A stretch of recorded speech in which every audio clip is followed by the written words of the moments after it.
هغه یو ځلې ابوالقاسم خرقاني رحمه الله څخه بولی سینا رالی بولی سینا رالی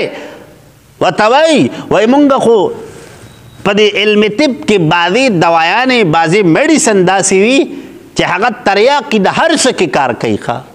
هر څه کې کار کوي وایي ما ته یو داسې غونته کې کلمه راته وکړو چې هغه د هر څه دپاره پکارېږي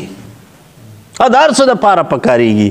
نو بیا هغه حضرت ورته وایي داسې وکړه د لفظ الله ورد کوه د لفظ الله ورد کوه بولی سینا ورته وایي ښه دا لفظ الله په دې لفظ الله باندې به څه وشي یو لفظ الله په کلمه باندې به څه کېږي وی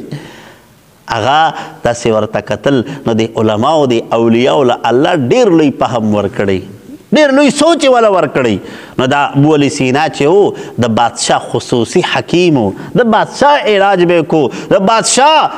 د دربار کسان به سره راغلي وزیران او مشیران نو هغه ترې نه چاپېره ناست و هغه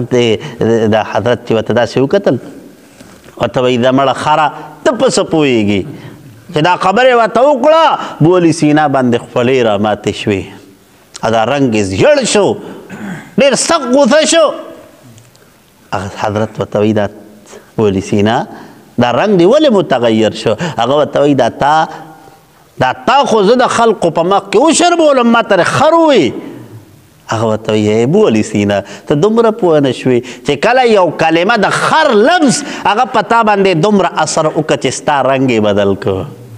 ستا د غصې کیفیت یې بدل کو ستا شکل و شباهت یې بدل کو نو یو لفظ الله به ستا د ژوند حالات نه بدلوي پوهېږئ تاسو